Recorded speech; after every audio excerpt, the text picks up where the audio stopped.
Evangelho de Marcos, capítulo 1, verso 14.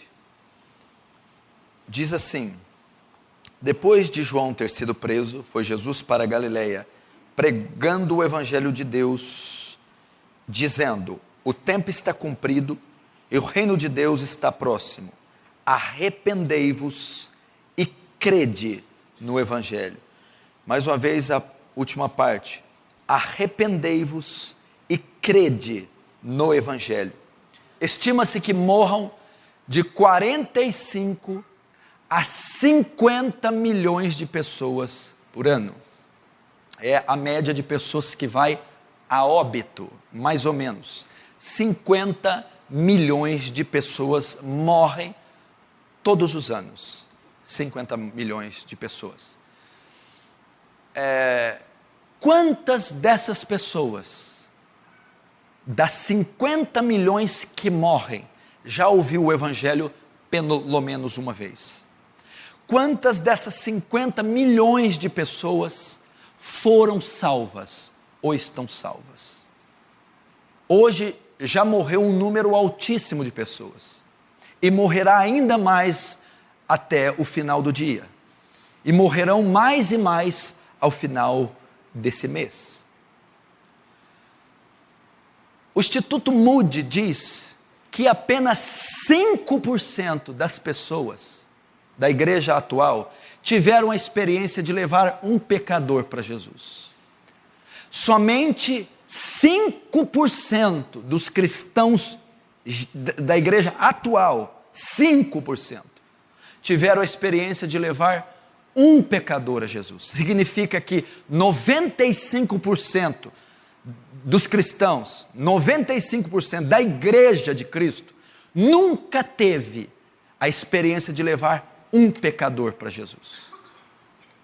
Bill Bryan, no seu livro Avivamento, ele vai mais longe. Ele diz que somente 2%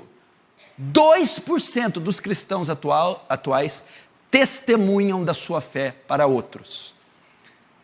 Somente 2% testemunham da sua fé, ou seja, os outros 98% não se preocupam em evangelizar, em pregar, em sequer manifestar a sua fé, em dizer que são cristãos. 98% não testemunham, são cristãos passivos. 5% só levou pelo menos uma alma para Jesus. 2% só testemunha da sua fé no emprego, para a vizinhança, na escola, onde quer que passa. Eu vou te falar uma coisa, eu não falo tanto aqui, mas uma das maiores evidências que alguém é salvo é que essa pessoa tem desejo de salvar outras. E uma das grandes evidências que alguém nunca foi salvo é que ele não leva a salvação para ninguém. Porque só pode salvar alguém quem experimentou o poder salvador. E eu estou sendo levado a crer que muitos que não têm o menor interesse por evangelismo, menor interesse por missões, menor interesse pela perdição alheia, é porque nunca experimentaram a salvação, nem o poder transformador do Evangelho. Pega na Bíblia, a mulher samaritana, o evangelista é Jesus, ele vai evangelizar ela no poço de Jacó, e ele evangeliza e fala, etc, etc. Quem é para que eu adore? Quem é o Messias? É o que fala contigo. Ele ganha aquela mulher. Imediatamente ela volta aos samaritanos e ela prega para todos os samaritanos. Ela testemunha de Jesus. O endemoniado gadareno. Jesus expulsa a legião de demônios. E o endemoniado ao qual tinha legião estava sentado em perfeito juízo. O que ele foi? Foi até Decápolis. 10 policidades, 10 cidades, e anunciou tudo o que Jesus fez. Imediatamente após ser salvo, o endemoniado foi pregar, testemunhar em 10 cidades. E Saulo de Tarso, Atos capítulo 9, de súbito é tomado por um clarão: Saulo, Saulo, por que me persegues? Quem é tu, Senhor? Sou Jesus a quem tu persegues. A Bíblia diz que ficou cego por 3 dias, foi batizado por Ananias, caiu-lhes a escama. O que ele foi? Foi imediatamente testemunhar nas sinagogas de Damasco. Imediatamente, está testemunhando até hoje, quando você abre as cartas dele. Imediatamente. É impossível que alguém tenha experimentado o poder da salvação, negá-lo ao próximo. É impossível que alguém que foi transformado, regenerado, justificado por Cristo, não leve isso aos outros. Estudos comprovam, presta atenção, que de 80% a 90% das pessoas que se convertem estão se desviando, não permanecem na igreja, não permanecem na fé. Suponhamos que 100.000 pessoas se convertam no mundo hoje, apenas 20.000 ficam na igreja, 80.000 se desviam, não permanecem, entendeu? Suponhamos que 1 milhão de pessoas se convertam no mundo hoje, apenas 200.000 estão permanecendo. Significa que 800.000 que atendem os apelos, que se batizam, que fazem a sua profissão de fé, estão no inferno nessa hora, se desviam, não permanecem, não firmam aliança, não continuam na igreja. Então nós temos uma média apenas de 20 a 10% de todo o evangelismo mundial que são sólidos, que permanecem. Você tem ideia do que é isso? É um número assustador. De 80% a 90% das multidões que se convertem, 80% a 90% não permanecem. Por quê? Por causa do modelo do evangelismo que é feito. Por causa do evangelismo humanista que é feito hoje. A maneira com que essas pessoas estão sendo trazidas não é a maneira bíblica. Logo, aquilo não pode sustentá-las. E elas não permanecem. É um evangelismo centrado no homem. Qual é o modelo de evangelismo mundial? Que a maioria aqui conhece e até foi evangelizada assim. Deus tem um plano maravilhoso na sua vida. Essa é a maneira de se evangelizar. Essa é a maneira de abordar os pecadores. É assim que os grupos de evangelismo vão às ruas, praças e às missões. É assim que eles chegam. Olha, Deus tem um plano maravilhoso na sua vida. Deus tem um projeto na sua vida. Deus tem um plano para você. Graças a Deus que eu nunca falei essa porcaria, essa nojeira. Isso não é bíblico. E está cheio de gente aqui que faz isso ainda. Deus tem um plano maravilhoso na sua vida. Outros evangelizam assim. Posso falar com você? Pode. Jesus te ama. Alguém viu Jesus evangelizar assim? Ó, eu amo você. Jesus te ama. Deus tem um plano maravilhoso na sua vida. Pare de sofrer. A maneira de trazer o pecador você está sofrendo? Vem para Jesus. A mensagem do evangelho é de felicidade, é de paz e é do projeto maravilhoso. Você não pode ser feliz sem Jesus. Venha alcançar felicidade em Jesus. Você não pode ter paz sem Jesus. Vem ter paz em Jesus. Você não pode ter sucesso sem Jesus. Porque você está fracassando, você não tem Jesus. Você não consegue ganhar dinheiro, você não consegue prosperar, você nunca tem saúde, é porque você não tem Jesus. Vem para Jesus que você vai ter saúde. Vem para Jesus que você vai ter dinheiro. Vem para Jesus que as coisas vão dar certo. Mentira, você vem para Jesus, as coisas pioram. Conversa é essa. Vai ler o livro dos mártires, John Fox. Vai ver a igreja primitiva, estava tudo bem com isso. Converteram, chicote, espada, desemprego e martírio. Conversa que é essa? Essa é a maneira de trazer o pecador. É uma proposta material, é uma proposta imediatista e é uma proposta temporal. Você está sofrendo? Venha e pare de sofrer. Você está mal? Venha e fique bem. Você está doente? Venha que Jesus te cura.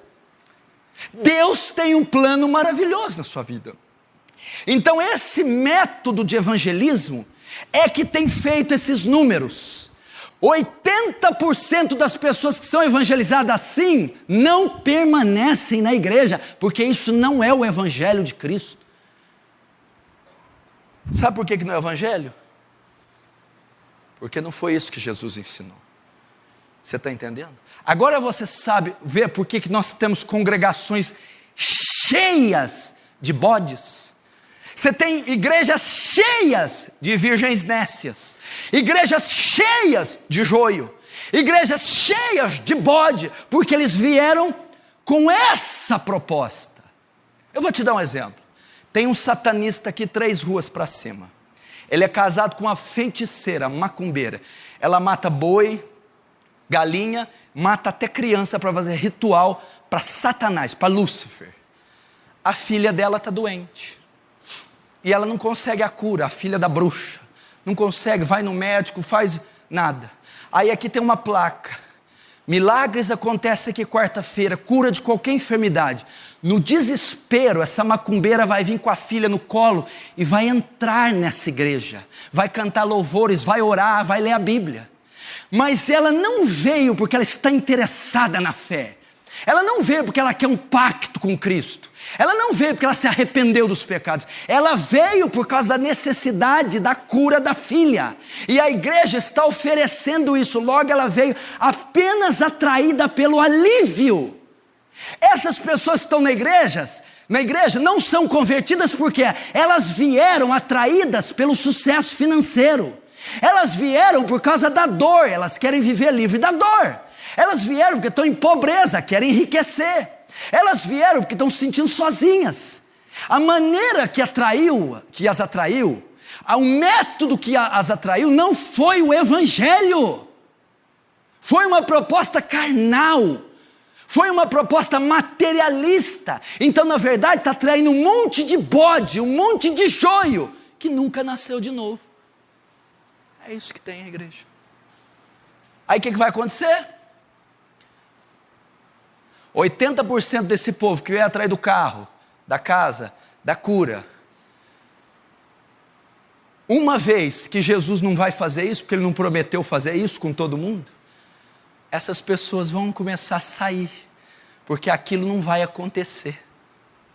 Porque a única coisa que está prendendo ela na igreja é o desejo pela cura, o desejo pela prosperidade, o desejo pela vitória, pela felicidade. E nós sabemos que isso não vai acontecer. Então ela sai. A única maneira de um pecador ser salvo, a sua mãe ser salva, seu pai ser salvo, vizinhos, os hindus, ateus, católicos, espíritas, os desviados, os bodes e os joios, é eles se arrependendo e crendo. É a única maneira de se arrependerem e crerem. Eles serão salvos. Entendeu? Se um pecador, a bruxa mais corrupta e a velhinha mais simpática, se arrependerem dos seus pecados e crerem em Jesus, eles são salvos. Logo, a função da igreja, a tarefa da grande comissão consiste em levar pecadores ao arrependimento e à fé.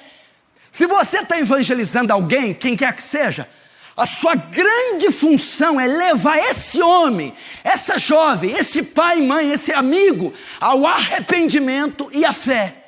Agora me diz uma coisa, você falar pro maior traficante do Brasil, você sabia que você tem tudo isso aí e ainda Jesus tem um plano maravilhoso para você? Mas peraí, ele vai falar assim, mas ele tem um plano maravilhoso mais do que eu já tenho? Mais do que esse que eu tenho? O que ele vai fazer? Ele vai aumentar a droga para mim? Pega uma prostituta, Jesus tem um plano maravilhoso para você, minha filha. Vai assinar minha carteira? Não, não é isso não, minha filha. Chega para um bêbado, Jesus tem um plano maravilhoso para você. Ele vai fazer o gerente da escola. Jesus te ama. Não é assim que se evangeliza. Você tem que levar o pecador ao arrependimento e à fé. Como você leva um pecador ao arrependimento? Primeiro, ele precisa saber o que é pecado. Ele não vai se arrepender daquilo que ele não conhece. Primeiro, ele tem que saber o que é pecado. Depois, ele precisa saber que ele pratica esses pecados. Primeiro ele precisa conhecer o que é pecado. Depois ele precisa saber que ele pratica esses pecados. Para depois ele se arrepender desses pecados. Eu não tenho que levar ele ao arrependimento? Ao arrependimento. Como eu levo ele ao arrependimento? Primeiro eu preciso mostrar para ele o que é pecado. Depois eu preciso mostrar para ele que ele comete esses pecados. Para que depois que ele conheça o pecado, saiba que ele pratica esses pecados. Então, ele se arrependa dos pecados. Então, como o evangelismo deve iniciar? Ele deve iniciar mostrando para o pecador que ele é pecador. E essa mensagem, Jesus te ama, Deus tem um plano maravilhoso, seja feliz, sei lá o que for, ela não mostra transgressão ao transgressor, ela não revela que o pecador é pecador. Então, se o pecador não tem noção, consciência do próprio pecado, ele não vai se arrepender, e se ele não se arrepender, ele não pode ser salvo. Entendeu? Agora, o que leva o pecador a se arrepender? Qual a mensagem? Vamos abrir em Romanos 7, versículo de número 7. Romanos 7, 7. Que diremos, pois? É a lei pecado? De modo nenhum. Mas eu não teria conhecido o pecado, senão por intermédio da lei. Pois não teria eu conhecido a cobiça, se a lei não dissera, não cobiçarás. Mas o pecado, tomando ocasião pelo mandamento, despertou em mim toda sorte de concupiscência. Porque sem lei está morto o pecado. Até aí. O que Paulo diz aqui? Presta atenção. Paulo diz aqui que sem lei eu não conheceria o pecado, mas por intermédio da lei nasceu o pecado. Entendeu? Como um pecador é salvo? Arrependimento e fé. Como eu levo um pecador a se arrepender? Ele tem que conhecer o pecado e saber que peca. Qual é a maneira de revelar o pecado? A lei de Deus. Martyn Lloyd-Jones diz que você deve iniciar o evangelismo expondo a lei ao pecador. Não é dizendo que tem um plano maravilhoso, não é dizendo que Jesus te ama, é mostrando a lei de Deus a ele. O que Deus exige, o caráter de Deus contido na lei. Quando o pecador olhar a lei, ele vai ver que é um pecador, ele vai ver que transgride a lei todo o tempo, então ele buscará o arrependimento. Você começa o evangelismo mostrando a lei, os 10 mandamentos, a lei do Antigo Testamento ao pecador. A lei, presta atenção, ela não funciona como meio de se salvar. Esse era o erro dos fariseus. Vamos observar a lei e vamos nos salvar. A lei funciona como espelho. Quando você se levanta de manhã, antes de sair para o trabalho, você olha no espelho, vê que o cabelo está desajustado, a roupa, você se arruma. Ela expõe todos os seus defeitos, o espelho. A lei de Deus faz isso com aquele que se julga moralmente correto, certinho e bom. A lei mostra as falhas, mostra os pecados, mostra as iniquidades daquele homem, e ele começa a ver no espelho da lei que ele não é bom, no espelho da lei que ele é mau, no espelho da lei que ele é transgressor. Romanos 3,19. Ora, sabemos que tudo que a lei diz aos que vivem na lei, o diz para que se cale toda a boca e todo mundo seja culpável perante Deus, visto que ninguém será justificado diante dele por obras da lei, em razão de que pela lei vem o pleno conhecimento do pecado. Você está entendendo? Ninguém vai se arrepender daquilo que não sabe, ninguém vai se arrepender daquilo que não possui. Se você chegar a um pecador, você pergunta para ele assim: ei, você é mau? Eu sou mau? Sou gente boa. Você viu um pecador? Você acha que você vai para o inferno? Eu? Tem gente pior que eu. Ele não se considera mau. Se considera gente boa, pai de família, paga as contas. Pessoa normal. Ele não se considera mau. Então, se você chegar para ele, eu tenho uma notícia para você. Que notícia? É uma boa notícia. Jesus morreu para salvar você. Vai se sentir ofendido. Salvar eu do quê? Mas ele veio salvar você. Jesus morreu na cruz para te salvar. Não, mas tem outras pessoas para ele salvar, não precisa salvar. É mais ou menos assim, ó. Chega alguém, bate na sua porta, meio-dia, você está almoçando. Bate lá e você: olha, eu tenho uma boa notícia para você. O que foi? Eu acabei de pagar uma multa de 25 mil reais para você. Mas isso aí não é boa notícia para mim, não. Ué, eu não tenho multa nenhuma, eu não recebi multa nenhuma. Pagou o quê? Então a boa notícia não tem sentido, porque o cara não sabe que cometeu uma infração. Então você vai lá falar que pagou a multa, essa boa notícia não tem sentido. A mesma coisa se você chegar no pecador: Jesus morreu por você. Ele: mas o que é isso? Agora se você chegar lá e bater, meio-dia: meu senhor, eu vim aqui porque está aqui o registro de 4 multas quando o senhor foi para São Paulo, terça-feira passada. O senhor passou o limite de velocidade em 4 radares. E o senhor foi multado em 25 mil reais. Aqui estão as provas. Ó. Aqui, ó. Você estava na Bandeirantes, depois você estava na Anhanguera, você estava aqui, a foto do seu carro. Nossa, é verdade. Aqui está a prova. Eu corri mesmo, eu estava com pressa aquele dia. Está aqui o termômetro. Eu transgredi. Mas tem uma boa notícia. Uma pessoa, quando pegou sua multa, ficou compadecido e pagou ela. Graças a Deus.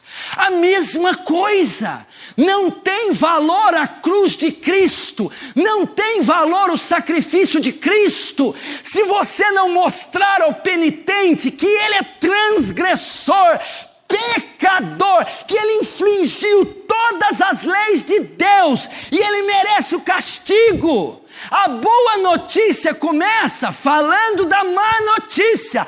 Mostra o espelho da lei para o pecador, mostra que ele é transgressor.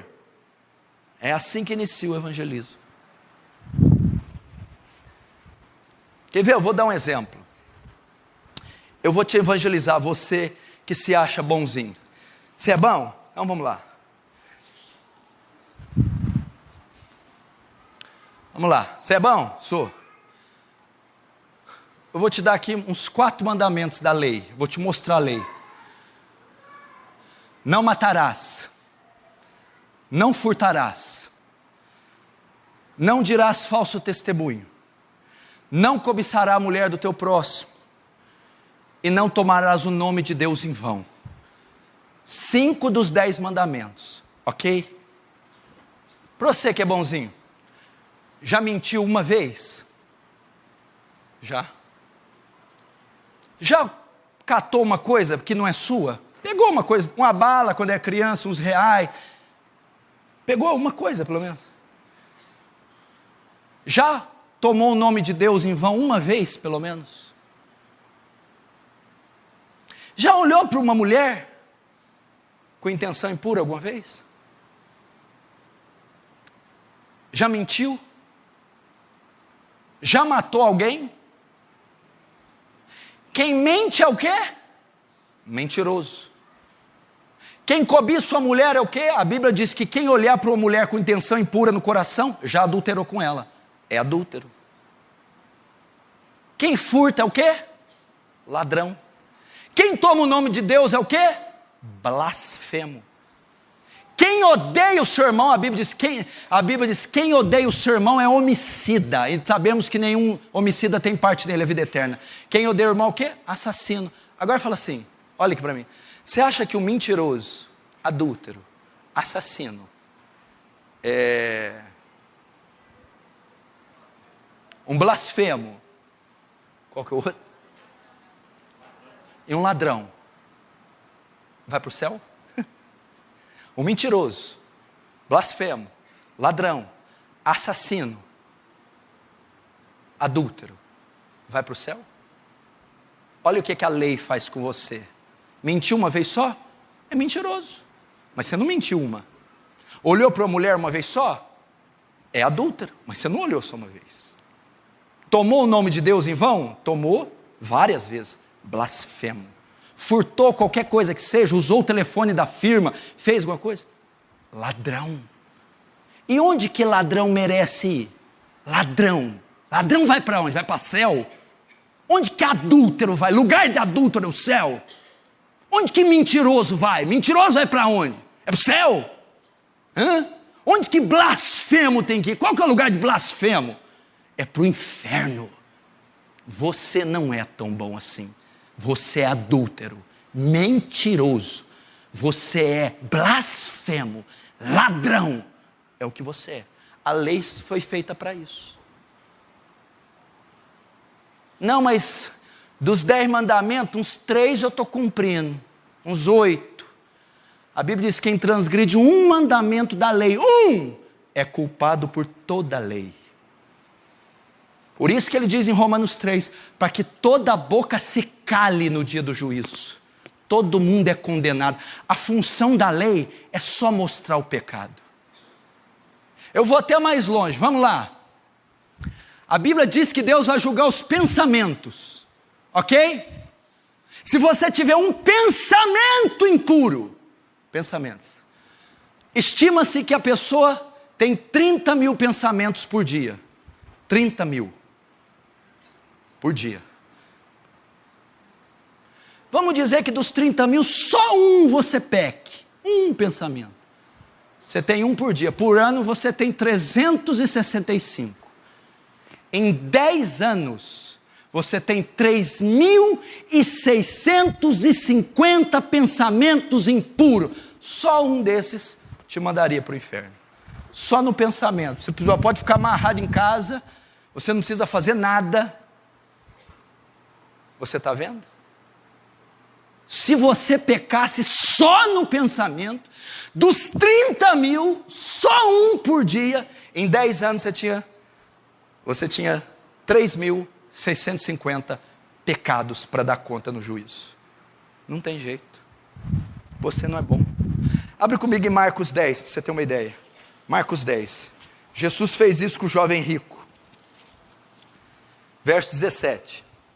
E pondo Jesus a caminho, correu um homem ao seu encontro, ajoelhando-se, perguntou: bom mestre, que farei para herdar a vida eterna?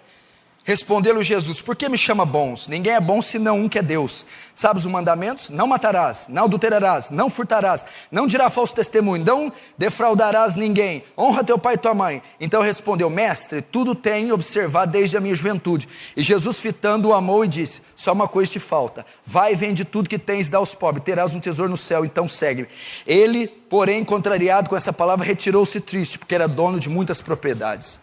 Aqui o método de evangelismo de Jesus. Jesus está evangelizando um jovem rico. Jesus estava passando, chegou um homem, um jovem rico, muito rico.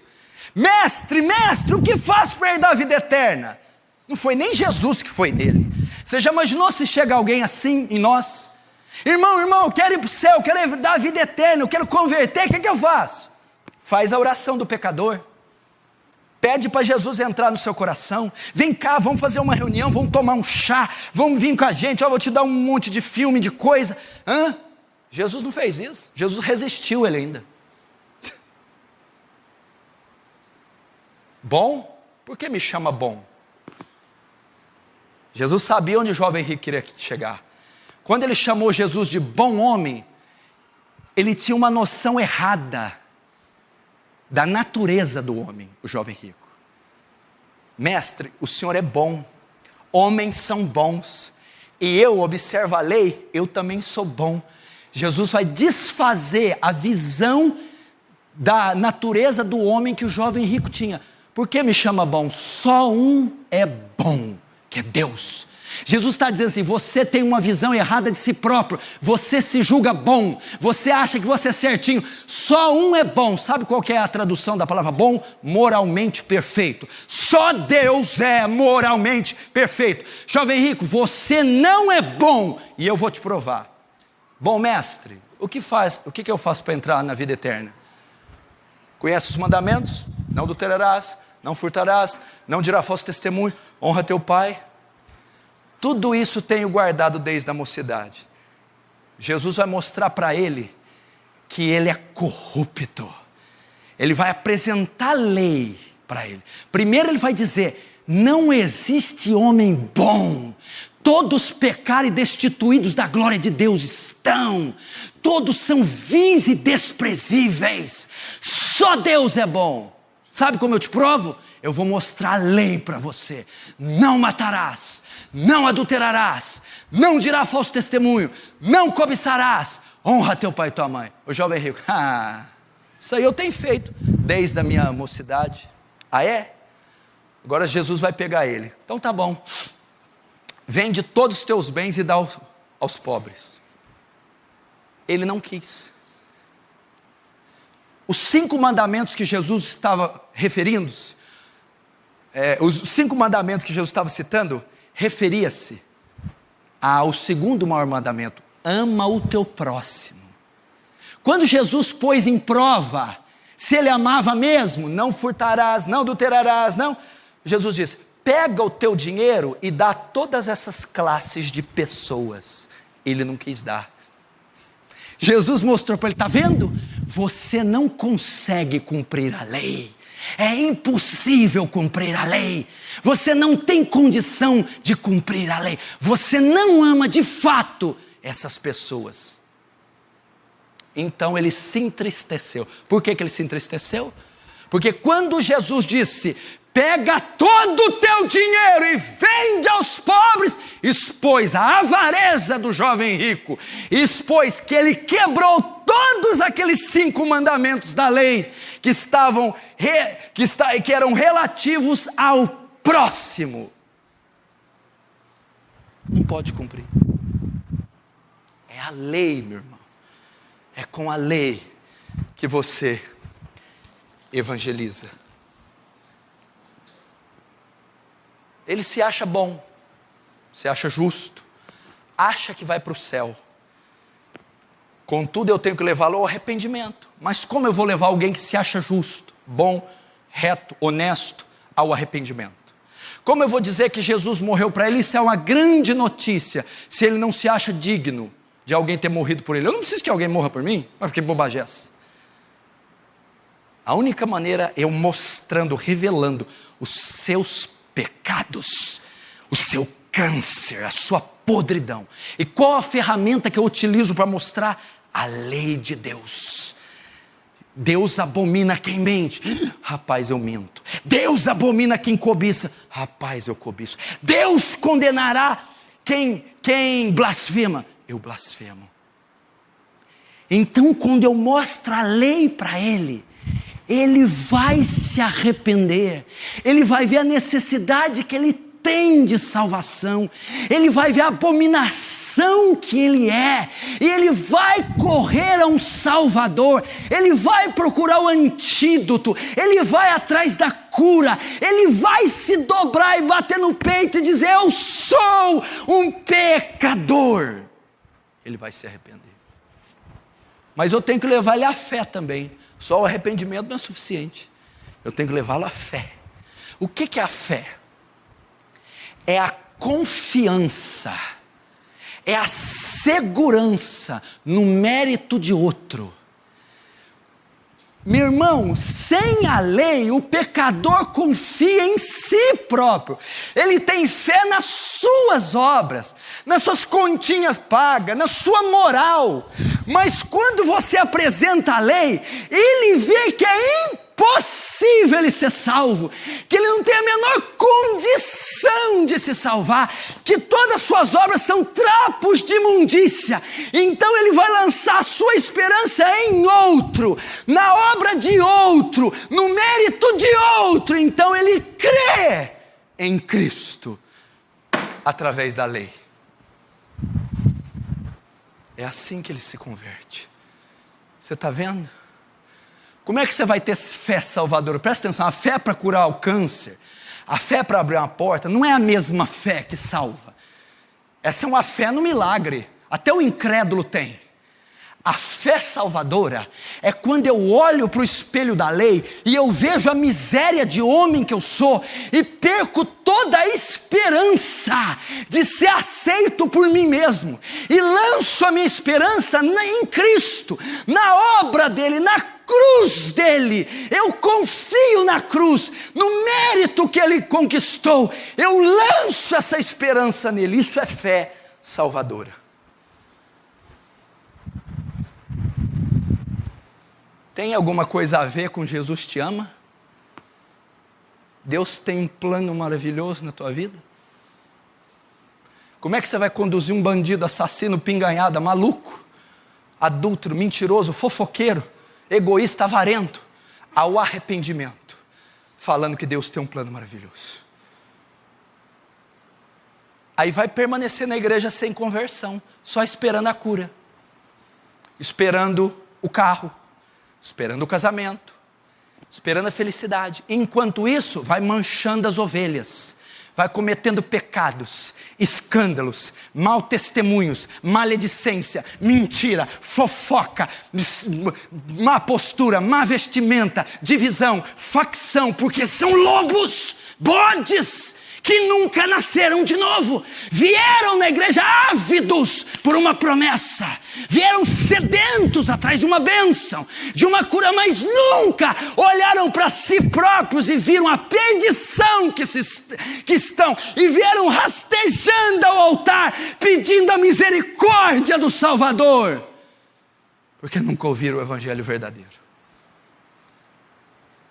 E creram? Creem? Elas creem no dinheiro, nos carros, nos romances, nos beijos, creem nas curas, nos milagres. Eles tomam posse, eles pisam nas águas, eles creem nesses troços tudo. Mas não é uma fé salvadora, não é uma fé que lança esperança, como o publicano e o fariseu. O publicano batia no peito: tem misericórdia de mim, pecador. É o ladrão da cruz: mestre, lembra-te de mim quando entrar no paraíso. Pastor, mas qual a evidência que ele foi salvo? Quando o ladrão da esquerda blasfema ele, o outro repreende e diz: cala tua boca. Como você pode dizer isso, estando tu na mesma condenação? Esse homem nada fez, mas o nosso castigo é justo.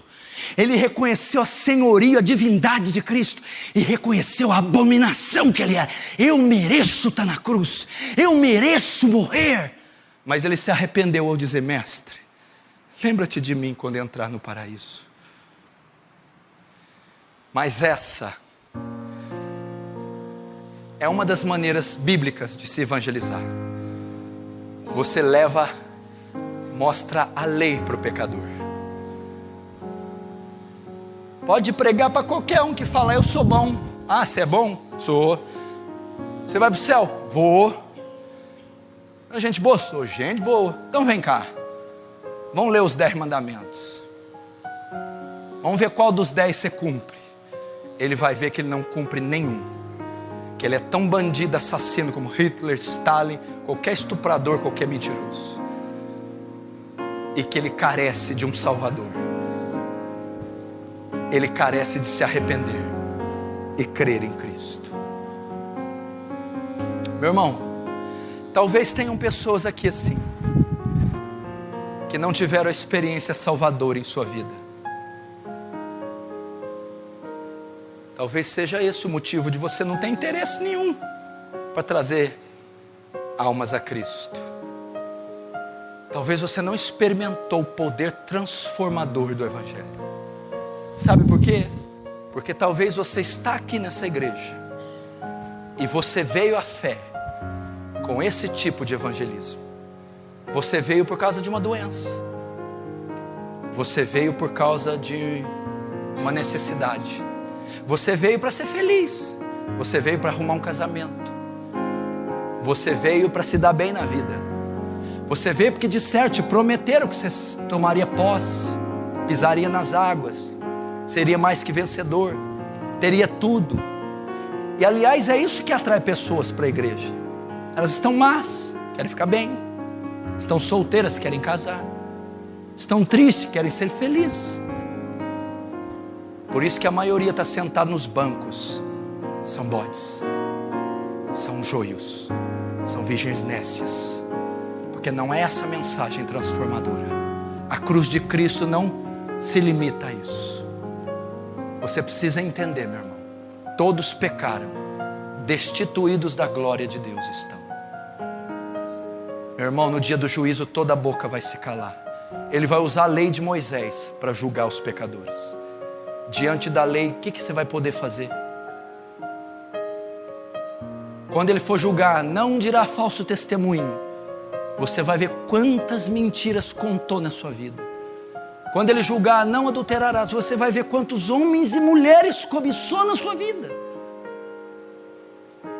Quando ele julgar, não tomarás o nome de Deus em vão. Você vai dizer, eu fiz isso todo o tempo. Não matarás. Quanta gente eu odiei, eu não perdoei. Quanta gente eu tive barreiras.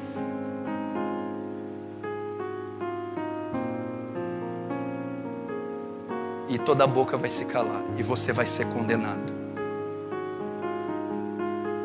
Mas há uma chance ainda.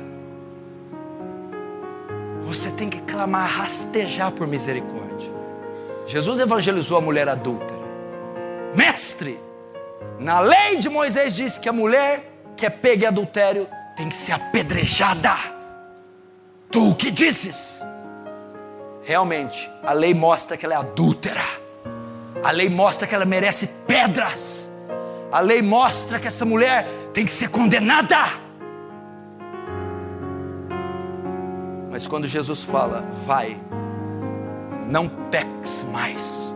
Essa mulher está rastejando aos pés de Jesus. Ela está lá em prantos, suplicando a misericórdia. Então ela é perdoada. Aqui está cheio de prostitutas aqui. A lei pegou você, meu filho. E a lei diz, mata-o, mata-o, condena-o. Diante da lei, tudo que você tem é espada.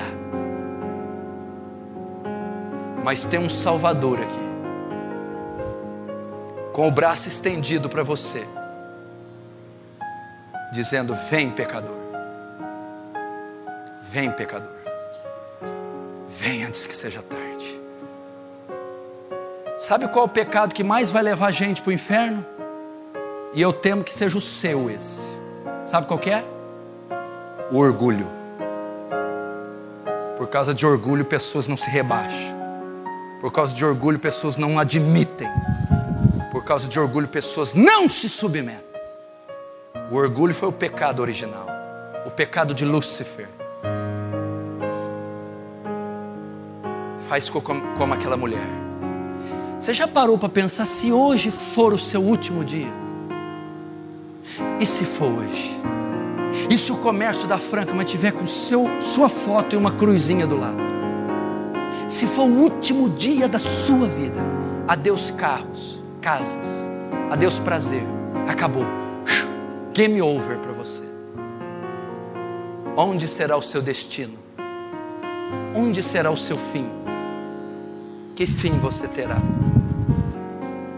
Será que você já se deu conta que você está em câncer fase terminal? Que o câncer está comendo você? Que você tem dias de vida? Que você está respirando por aparelhos? Você necessita ser curado. E você está insistindo em conviver com câncer. Você está insistindo nesse pecado. Mas hoje aqui gratuitamente a cura está sendo oferecida. Antes que seja tarde. Antes que você dê o último suspiro.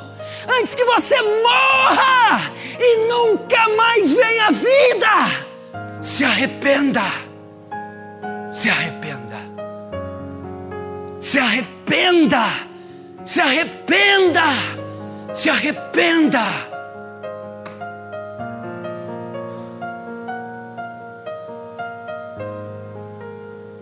Se arrependa. Olhe para a lei. Para a lei. Você não é bom. Olhe para a lei. Você mentiu. Olhe para a lei. Ela te condenou. Se arrependa. Feche os seus olhos.